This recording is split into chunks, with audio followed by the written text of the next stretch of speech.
All right. Yes, so welcome everyone for what's going to be uh, a wonderful conversation around the core competency 5. So, generally, again, recapping, we've been talking about the four core competencies until now. CC1, which is to work with the ethical practice, ethics in everything that we do, right from how we think, how we portray ourselves, how we think of ourselves as coaches, what we do, what we don't do, everything comes from an ethical mindset segment. The second one is to work with the coaching as a mindset, how coaching or what do we do, who we are as a coach. And that is being open, flexible, client centered. These are all strong spaces where what we do as coaches, how we show up, more in terms of who we are, what do we do, what is coaching, what is not coaching.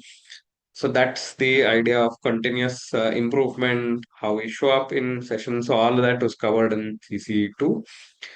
So from a very broad funneling, saying from ethical spaces, ethical practices to coaching mindset to building on a contract. So that CC3 in terms of the agreement with regards to the overall coaching segment, each individual session, what is that we need to share to the client, how is that we need to share to the client, the whole aspect of transparency, goal setting, checking in with them in terms of what is the challenge that they're working with, what would they like to cover, what would be their measures of success. All of this were general segments of the core competency three. And CC4 is trust and safety, so it comes into each of those sessions.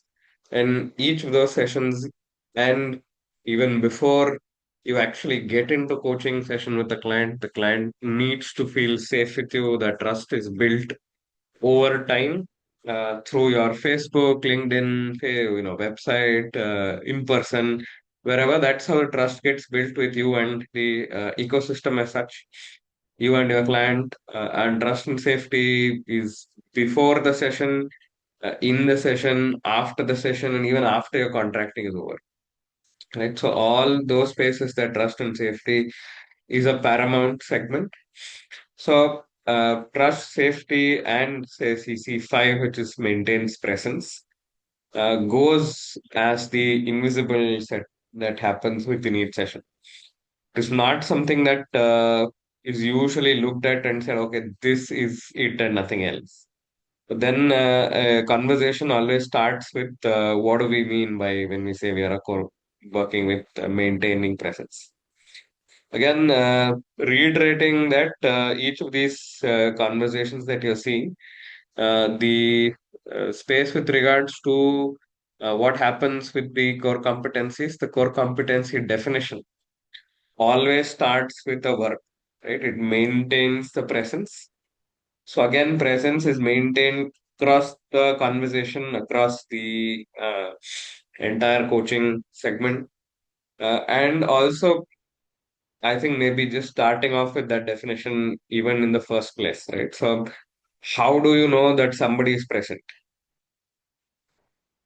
So, right now, I can see Stasa, I can see Govin. So, there's that element of seeing you, right? So, that's when I know you are present with me here. So, how does anybody know that anybody else is present?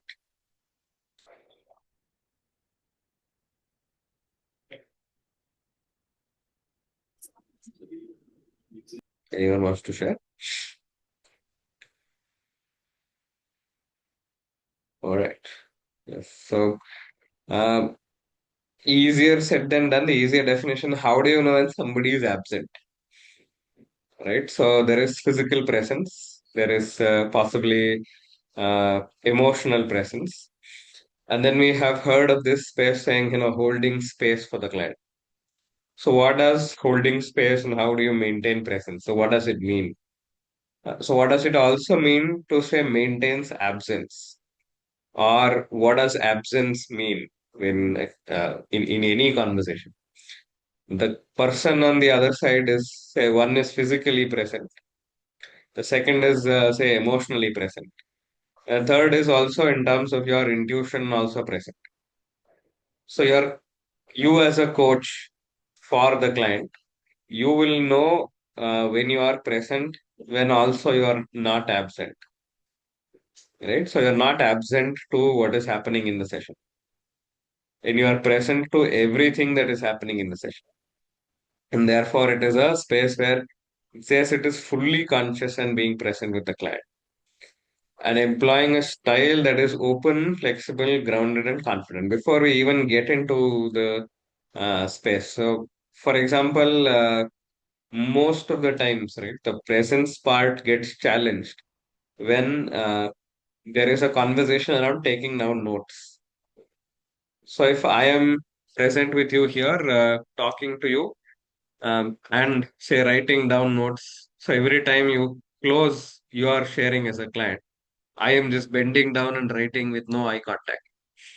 So any place where you know that somebody is present with somebody, physically present, one. Second is even if not physically present, at least with video on. Slash if with video on, also giving the person eye contact. So general conversation, how do you know that somebody is present with you? There is eye contact. There is possibly some of these conversations where like, yeah, tell me more. What next? So there's conversation as such. There's a two-way communication. That's when you know that somebody else is present. So if all of you right now, 14 others in the call, if all your videos are off, I'm not sure whether you're fully present with me, right? So that's one. So one, there is audio feedback, video feedback, or some kind of feedback for to me to say yes, the people on the other side are there. The second or most important one would be in terms of your eye contact, and possibly if you're doing a in-person session, your full presence towards this.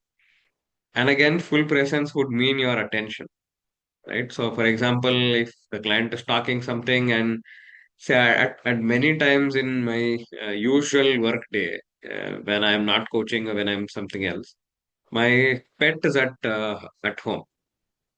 Now, if I am listening to you and sort of playing with my pet, does that qualify as being present at all? Not necessarily in coaching, but in anywhere else. So that does not qualify as being present. I may be physically here. I may be looking at you in between your conversation, but mentally I'm not there. Right. So that is one of those things that says, okay, I am also looking at my presence as a coach, my presence also as an individual. How many times has it occurred to you that sometimes you've gotten into a coaching call hungry? Again, raise of hands. Hungry, how many of you have had a hungry conversation? Savita says, Tasa says yes. Right, so can you be fully present when your body is not responding to you the way you need to respond? Right, so that's one question. So that's an easy space to say, okay, yes, that's not what it means to be present. So hunger is one of that simple aspects. The second aspect, so you've had an argument with somebody before you got into a session. Very much possible. And you've gotten into argument, come into the session. Session three, you realize that you're 5 minutes late to what was supposed to be a client conversation, or sometimes 10 minutes late. So you're rushing into that place. So there also your physical presence is there, but your mental, emotional presence is not there. Right? These are all simple spaces to say, hey, I am being present. The next part is very interesting. So 5.1 means that you remain focused, observant, empathetic, and responsive to the client. So that's where it always pays for you. Like even if your client is off video, you are on video because the client is getting a response to you, whatever you are. So the client knows that you're listening. The client knows that you are there with them. So that part of being present is being there, fully being there with your eyesight, with your physical senses, with your emotional tuning towards energy of the client, towards the vibes of the client, and to also be there for yourself as a coach. Right? It is about maintaining that space. It is maintaining attention, maintaining concentration. One of the things that I'm very interested in learning was, a lot of us do meditate. So we are meditating on a certain object, a certain mantra, a certain, image or something like that. And there will be a space where some of it goes on and off. Right? There's a fluctuation. So in coaching also there is a very strong space where it gets fluctuated. Now, one of the similar aspects where there is a possibility of fluctuation is the client talks about something that is difficult for them. For example, a toxic workplace. You have been in a toxic workplace before, and you have, worked with that place. You have an experience to that, and your body has a visceral reaction to it, or a body has a somatic reaction to that, right? So there is also a need for you to understand that you're there for the client and not for yourself in this session right now. So there is that requirement to like box that space, put it somewhere else, stay here, stay true to the session and be present. And then at some point of time, go back and work on it. Right. So that also your body itself becomes a sensor organ or a sensory space. The body is also a space for you to be aware of. And when you enter into that session, you're fully present with yourself, you're fully present with the coaching ecosystem as such, and you're fully present with the client. So therefore, you're fully present with what they are having as a, what they're sharing. And the next part is something that comes competency six in terms of listens actively, right? So your trust and safety, maintaining presence, and listening actively are like one big combination of stuff. They are strongly, deeply interconnected. If I have no trust and safety with somebody else, being physically present is not really, really saying anything about the present situation. And if I'm not listening actively, then for sure, like my presence is somewhere else. So the question mark is, where is your presence? That is something to be really understood, right? So that is something that we really need to look at and sort of take into consideration and take into account, right? That's one thing to be really aware of. So, for example, now I have say Stasa on my radar in terms of this. So I'm looking at how she's placing her hand. So it could mean while the session is going on that the client is in deep reflective thought. So I am tuned to whatever is happening. I'm alive to whatever is happening. In a way, it's a beautiful sports metaphor, right? You can't stay in the past in sport. You've missed a goal, nothing's moved, right? At that point, it becomes uh, impossible for you to stay in the moment. You have to stay in the moment. So you can't look at, okay, I missed the previous goal. I did not do well. The ball missed it. The ball edged it. I could have taken a better shot. You can only think about it in retrospective at the end of the game. But in the game, you'll have to move. So that's also as is that is required in here. So you will have to let go of all that has happened before the session. All that will happen after the session. But your space is just there. And there also time and the conversation is flowing like a river. And you are there at one point just observing all that is going through the river and staying true with what is happening at that particular point of time. And that's where this space of being open comes in. Again, open to whatever the client is sharing, open to whatever is happening, the unsaid and the unseen segments, and also to work with whatever is happening with you. You become a metaphorical space to sense what is happening. Some of the times it could be intuition, some of the times you could bring in an observation, and some of those times you can also, the whole aspect of asking the right kind of questions or more powerful questions also come into that space. And you're flexible. So, say session has started, the client talks about saying, I feel like I am an imposter. And someplace else, I feel like I want to talk about what my weight loss journey is. So even though you've heard about the imposter, But now the conversation is going towards something that may not be related to that. You don't bring that up and say, hey, you were talking about this. Why don't you talk about it? That's one way to stay present. The second is I have said about, oh, if I stay in that very place, when I've said I feel like an imposter, you can always bring it up as an observational space to say, I heard you share that. And that's also deeply demonstrating presence. That's one of the simpler aspects of how we will know that we are present with the client. And some of these aspects in terms of the body language of the client, some of the beautiful aspects in terms of the speed at which the client is talking. Right? It also comes deeply into listens actively, but it also you'll be able to listen actively when you are able to see certain things. So you're staying true to that particular window in your segment. So whatever comes on the window is there. You're concentrating on that. Your attention is completely here. And that's where it is fully conscious. So consciously present.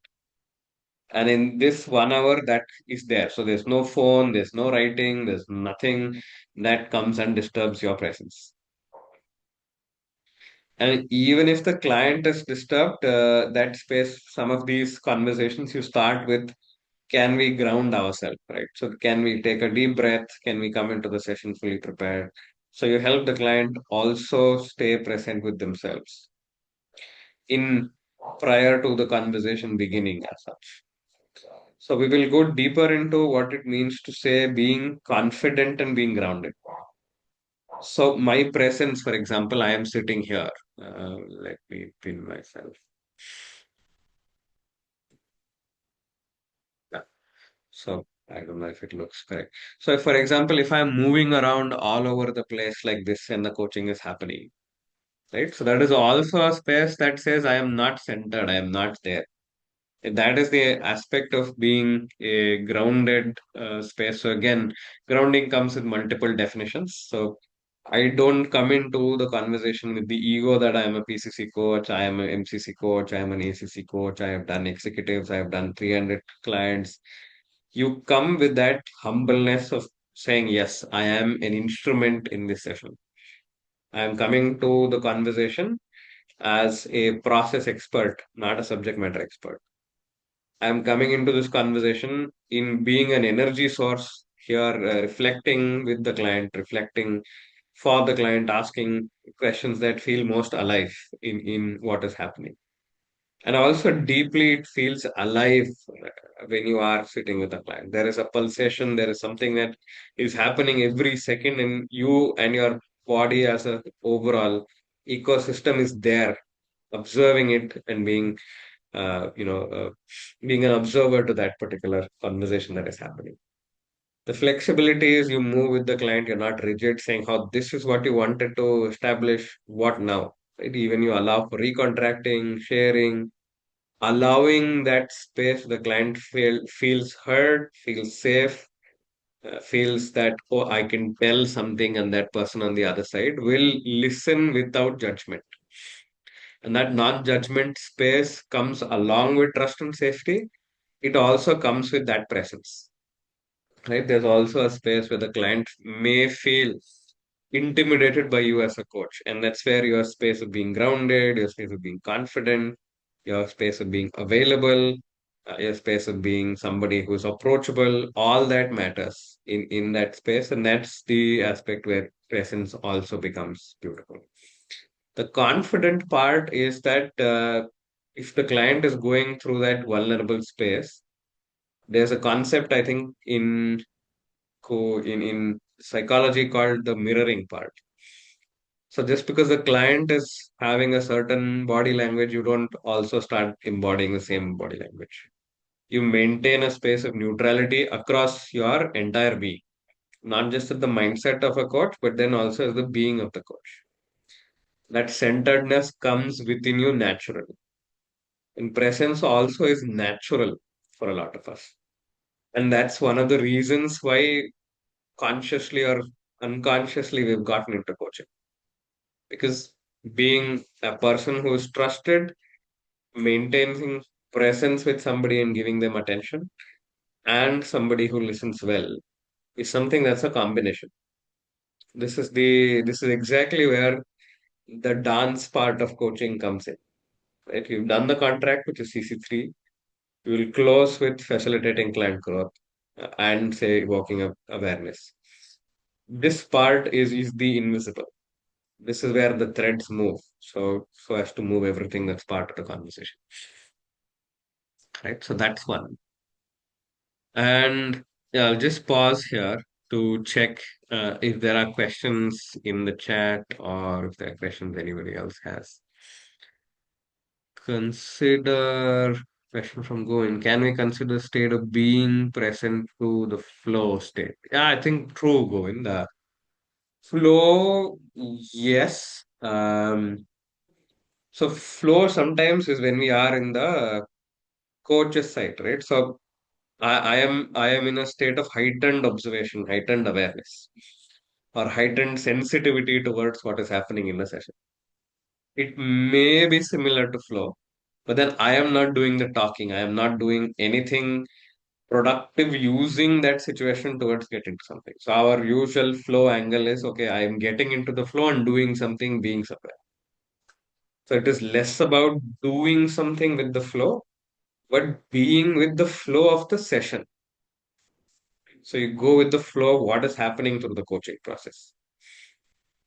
And that's the important bit, and that's the beautiful part. You go with the session flow. You go with the competencies flow. You go with the markers. You go with whatever the session that is coming up. So therefore, there is an element of flowing like a river. It flows like a river. It's not stagnant, and that's why it is flexible. It moves and it meanders, and you allow that to happen. Right. All right. So, any other questions? Anything that you see as an observation, um, you can feel free to let me know. I can always share yes, no, maybe, and whatever that I know. So, this also, as an aspect of your midpoint check-in in your coaching, is almost an indication of your presence to say, "Hey, we've talked about so much, but then I'm conscious that this is what you were talking about as your end goal, and this is some part of exploration that has happened. Where are we going? What do you think? How are we proceeding?" It's also being present to the requirements of that session. Right? You're present to what is the contract. You're present to what is the metaphors. And you are coming as in focused space, you're coming as an observer and not jumping into the session. So you're only an observer state. You're not jumping into that side of the story and solving it for the client, being a rescuer, nothing as such. You're just basically holding your side of the canvas, having the client hold their own canvas as well. So the other I had a aspect, question. yes, I Shrikant, had a yeah, sure, question. sure. Yeah, yeah. So there are two aspects here.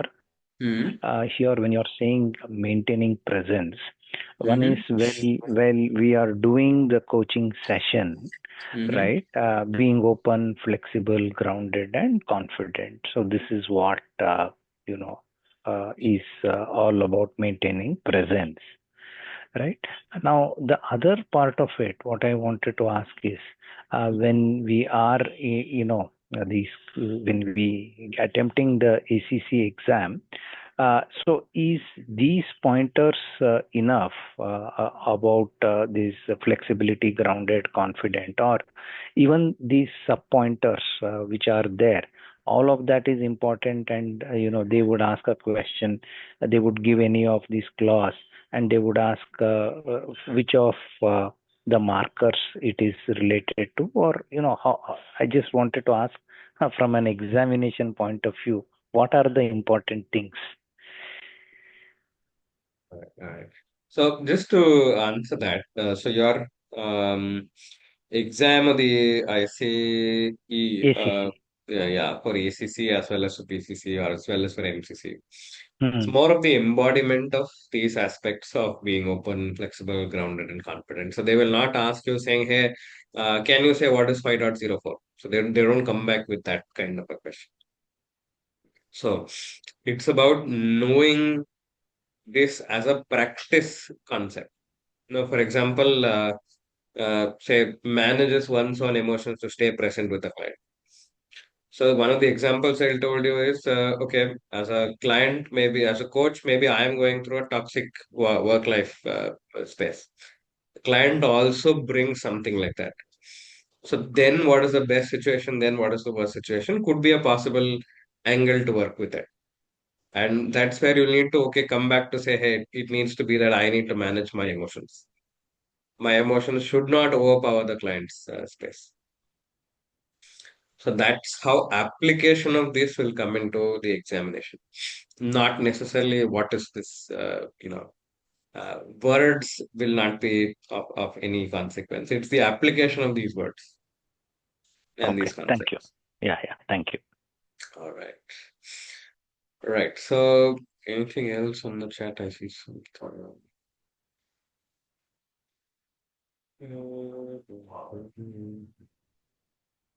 As coaches, hi Kanisha, good evening. So, as coaches, we bring our own perspectives into the conversation, the client's reality when something a client shares personally challenging.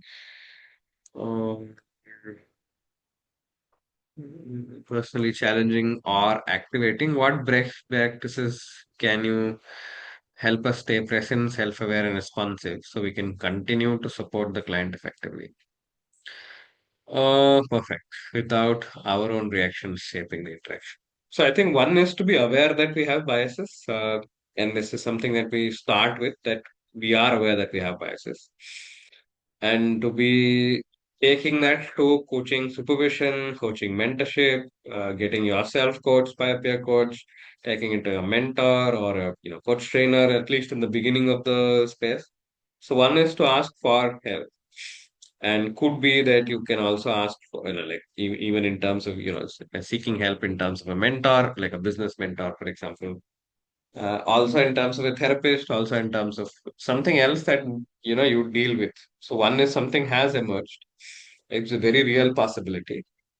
Whether it is something that needs be there. So one is that you say, for example, it's like a gust of wind, right? So as soon as you know that there is a gust of wind, there is some fluctuation in the flag.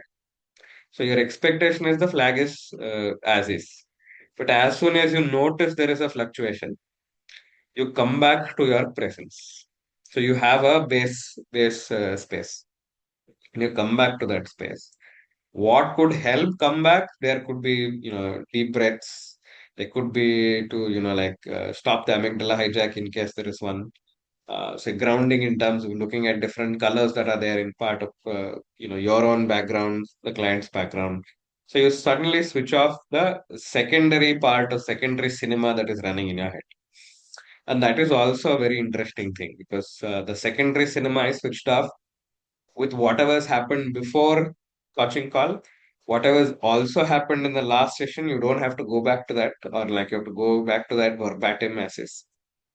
So you're present there. It's like a new page that you've opened up, and there's nothing on that page, and nothing written.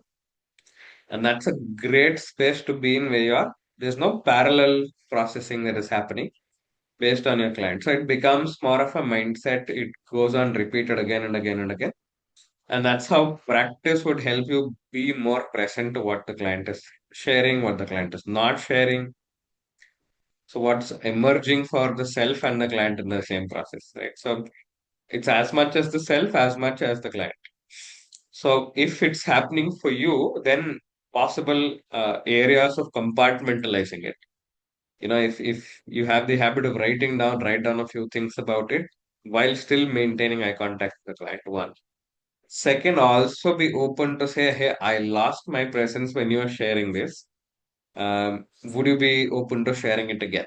And I'm back with you now. So that is also a space of being grounded and being open to that. That it's happens. You're not running a perfect space every time, but you're getting to near spaces where your presence is fully there, fully conscious. So That's super helpful. Yeah. yeah, that's what is happening. So now I just had one more follow-up question. Please. I've in my interactions with some folks who've already been in this space a lot longer than I have, what they've shared is they do tend to focus on specific clientele rather than keeping their coaching services open to all.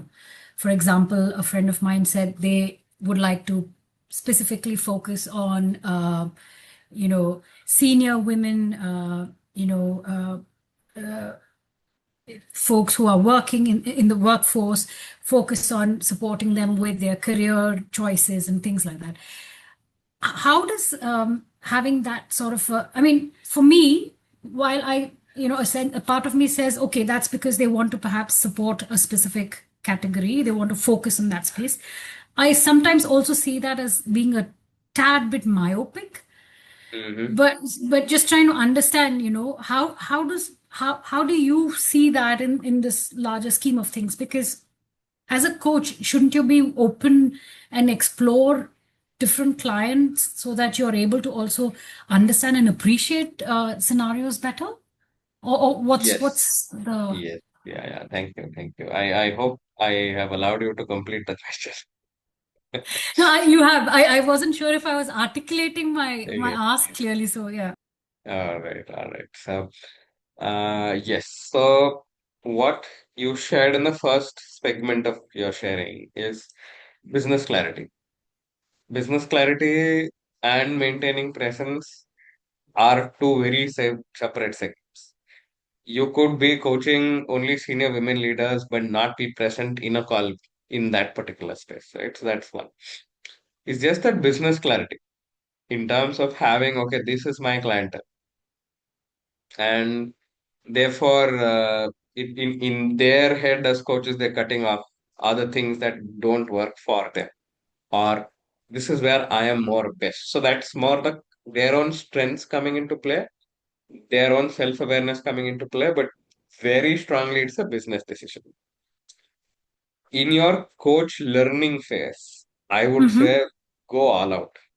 Yeah. Get to work with younger generation, older generation, employed, unemployed, to be employed, Indian, African, Japanese, male, female, queer, LGBTQ plus. You go your full-fledged segment, Sure. because what it then gives you is the confidence in your coaching style, Makes sense. Yeah. Yeah. right? So that is there. That's always good. And also, that because coaching style and the confidence is coming in, uh, young coaches struggle to work with, say, senior coaches, right? Even in peer Mm. coaching, and there is a sense of intimidation, either it's consciously or subconsciously. Sure. So that's something you need to be aware of the dynamics and say, bring it back to the same dynamics. That's That's one. super helpful. Yeah. So it will be a learning phase for all of us. That's helpful. Thank you so much. Right. All right. So, anyone else? I think that was a very interesting question, Kanisha. Thanks for that. Because career clarity to maintaining presence could be that it helps them knowing their clientele, helps them be more present. That could be an offshoot of that, but not necessary. Not necessary that those two are connected. Right. Nisha, anything from your end? Um, Nothing at the moment. No, All thanks. right. That's perfect.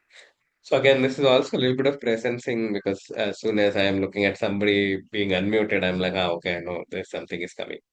And that's also being present to whatever is happening live, right? So that's what you're saying. And basically, for a lack of a better example, what you're seeing on the screen is a little bit of like a television series happening of your client, right? That is where your involvement is to be minimal, but also be there. If you're watching it, your attention is there, but then you don't change what the script is. You don't get into asking, oh, why this? Why did this character do certain things like that? Oh, it should not have been done. So there's no emotions on your side that are getting triggered, re-triggered, this thing. So that's the difference between a television series or a movie versus whatever you're happening here. So you'll have to maintain that clarity of your side of the canvas. And if there are emotions that are arising, you take it outside the session and say you will need to work on that. There's a very real possibility that it happens. And that's where the aspect of managing one's emotions comes into play, and to stay true with the client and stay true to the requirement of the coaching ecosystem. And also that aspect of being present to the words that are being said and therefore demonstrates curiosity during the coaching process. Now, because of the word curiosity, right? So, curiosity for what? Curiosity for whom? And what is the difference being curious and versus being investigative? Right? Your trust and safety also comes into play, where if you're trying to find out what is the problem with the client, and you're leaning towards the client and saying, okay, tell me what else is happening." It also means that you're invested into that place. You're not staying completely neutral. So that is also something that is an aspect of your curiosity. You're not trying to get to know because you want to get to know. You're also not trying to get to know because you want to solve it. You're also not trying to get to know because, okay, this looks interesting. Let me see where this is going. You ask because you're making the client curious about themselves and curious about their own situation. And those are your most powerful questions. And those are the questions that will arise in the moment. And that is some of the aspects that when your powerful questions will come. You're staying in the present, staying, observing all that is happening. And because we are observing, we are not processing. Very interestingly, we are observers, we're not processors. People who've been in the IT segment will understand the difference between something that is being sensed and something that is being processed. So a sensor will only say, hey, this is what is, this is data. Or this is something that is happening. The data is read, put into a certain context, then certain action is taken, that's processing. We are only observing, sensing, and putting it back to the client. We don't do processing. If we process, then there's a parallel story in my head. The moment parallel story in my head, I'm losing presence. So very simple. That's how things are. Um, this is an interesting one. 5.3 is a very interesting one. Remains aware of what is emerging for the self and the client in the present situation. So here, present for the self is sometimes when your intuition, you become an instrument of coaching. Sometimes some metaphor keeps coming to you about what the client is sharing. So that's something that is remaining aware. And one of those sessions where an MCC was coaching, one of the observations they had is when you are sharing about this, I am getting a sense of, like overwhelmed in myself. What does it mean for you? Again, presence means that we share without attachment. We're not attached to what is happening. So that is also being aware of what is happening and emerging for the self. And again, it's an emergence. It's not something that has come as a part of being processed. It's coming from a deeper wisdom. And that's where also being aware of what is emerging for your client in terms of their somatic, in terms of their emotions, in terms of their metaphors, all of that also come into play. And these are also very beautifully stitched into active listening. And yes, demonstrates confidence in working with strong emotions. During the coaching process, I will come to that. 5.6 is comfortable working in a space of not knowing, and that's also deeply the open space. The client says, I don't know, and you don't know what is the next question to ask. You are open there, you're vulnerable there, you're honest there. And you're not also thinking, oh, how will it affect the impression of myself in the client side? So you're fully surrendering to the moment of what is coaching. So in a way, presence is complete surrender to that moment that is happening. And you're comfortable not knowing what is going to happen. It's like watching a movie. You don't know what's going to happen next, but you're still sitting there. And the other part creates are all of silence, pause, and reflection. That's a space where you don't want to rush the client. You're knowing, you're seeing, you're aware that something else deeper is happening with your client. And you allow that silence, safety, pause, reflection, slowing down to take its space. And that's how you hold space. You hold your presence with the client. And especially when they're talking about tough situations, tough emotions, you know, tough conversations with themselves, working on a belief. That's where you let that space settle in and for things to emerge also for the client. And that's also the space in comfort in not knowing. And you don't know what the client is going to come up with. You're not also looking at a list of questions to ask and, okay, I'm done with it. You're there and you're very confident in that space that the correct question, the most alive question for that particular space will emerge for you.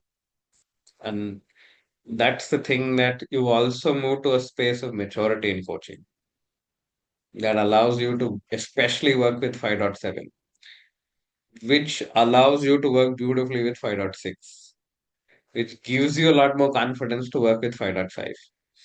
Is that confidence brings that client in a tough situation, a tough conversation, a tough space in the coaching segment itself, that you are a rock solid anchor and you are not thinking parallelly in your head, oh, am I a good coach? Am I doing the right questions? Am I asking that? The client is uncomfortable. Should I offer them a handkerchief? The client is crying. What do I do? There's no internal alarm going off in your head saying, oh shit, what am I doing? So there's that space that just aligns beautifully with whatever is happening. And to a large extent, being present for some of you who are homemakers, who are cooks, right? So you will beautifully understand presence because you're multitasking, but yet you are there everywhere. In coaching, you're not multitasking, but then you're there. You know exactly, you're able to sense what is happening. You may not know, but you are able to sense. And that's the space. So you don't have to know certain things. You will always have to be able to sense that. And it's okay even if you don't know what's the next question to ask. It's okay if the session is going somewhere very different from what you thought was space. It's okay if the session is triggering certain emotions within you. If it's okay if the client starts to express anger, sadness, disappointment, they're also in tears. So it is not a reflection of how well you're coaching, how bad you're coaching, how average you're coaching. You're not rating yourself, you're not judging yourself. You're there. That's it. It's as simple as that. I'm there. And that's the beauty of being present. And being present is effortless. And that's how you also know that, oh, yes, I think uh, you have come to a particular point where it doesn't need to be effort to be there consciously, to be present, to be open, to be flexible. You're not doing anything extra. It's just there, just happening. Yeah, and that's also like Govind mentioned the flow. It's just happening, and you're there, and you're allowing yourself to be a witness. You're in that observer mentality or a spectator awareness, and that's the beauty of being fully present. Hmm. Yes, so that's almost the end of whatever I had to share about the core competency CC5. Any other questions? Any other conversations on the chat. Sunil, I had this Yes. question. So as you're explaining Mm-hmm.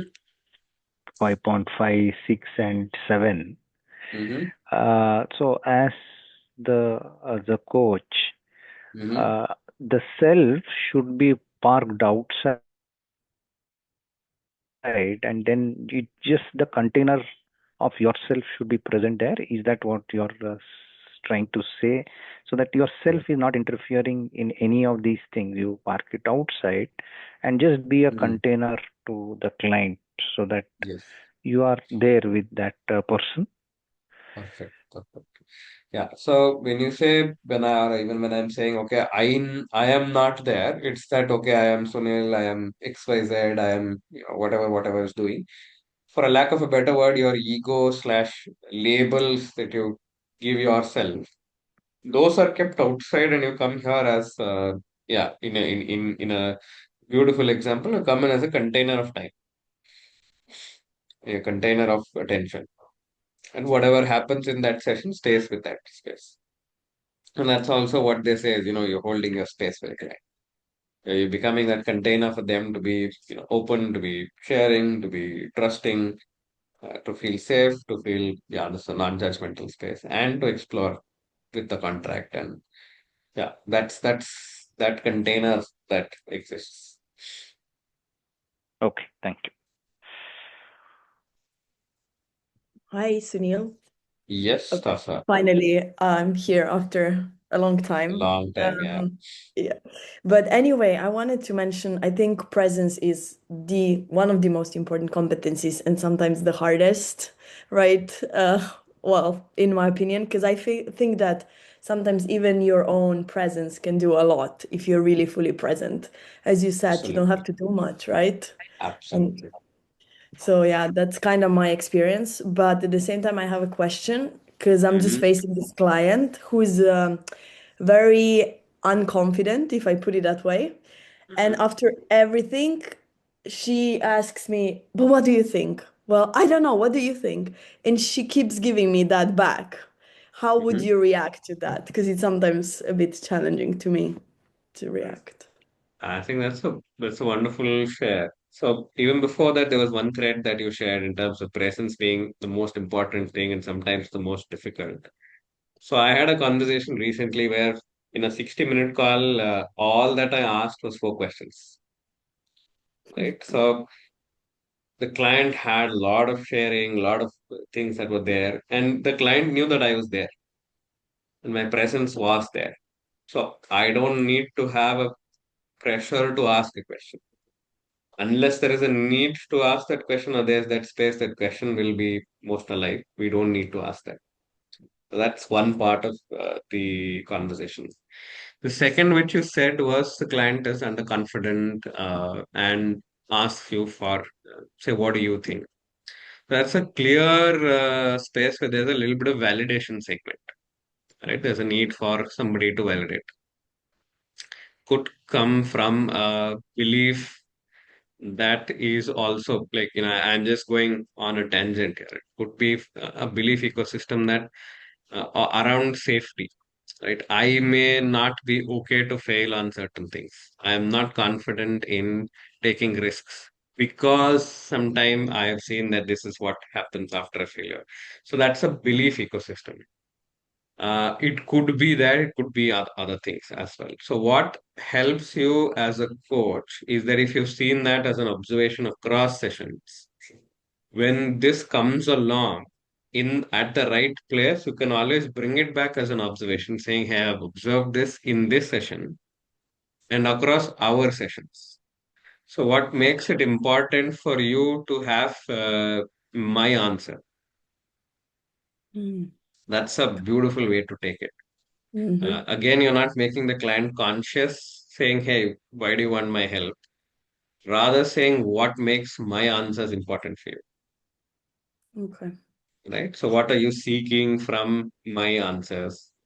So, and then the client would be like, "Oh, I feel okay. It's not me. I'm not alone." It could open up tangents for you to then explore. Mm-hmm. Yeah, that's great. Thank you. That's makes it easier already. Yeah, absolutely. And this happens, I think, when you're getting non-peer coaches or non-peer Mhm. clients. Yeah. This is a real thing that happens. So they're like, what do you think? What would you do? Tell me Mhm. what to do, right? So these are all Yeah. questions that come by very beautifully.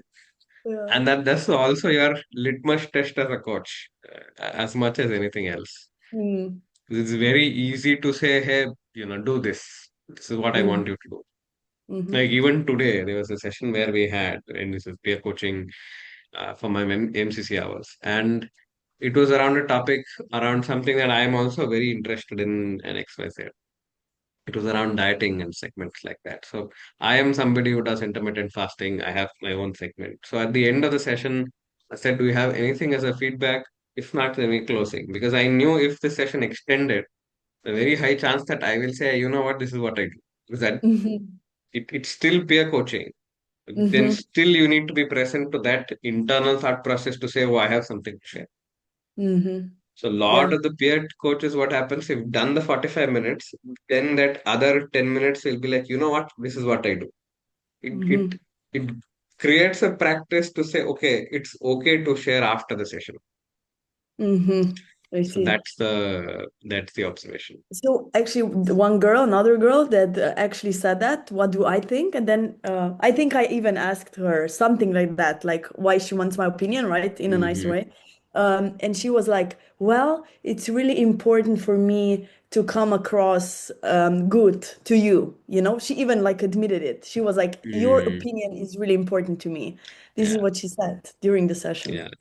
And I think that's a clear space of a power dynamic in their head, right? So Yeah. for them, a coach is somebody who knows everything. Go to the coach, everything gets solved, and Mm-hmm. that's where the um, beauty is in terms of how we explain it to them, saying, hey, in coaching, these are all possibilities, right? So this is what coaching is. This is what coaching isn't. So we Mm-hmm. allow that space to come through and you share saying, hey, this is what happens. And this is an equanimity space. It builds more trust and builds more safety. And also a little bit more awareness of what happens in the coaching space. So it's a part of that overall coaching journey that we have. Mm. Yeah, perfect. Thank you so much. Mhm. Right. Anyone else? Yasha, Nisha, Kanisha, Tovin, Savita, Pratima.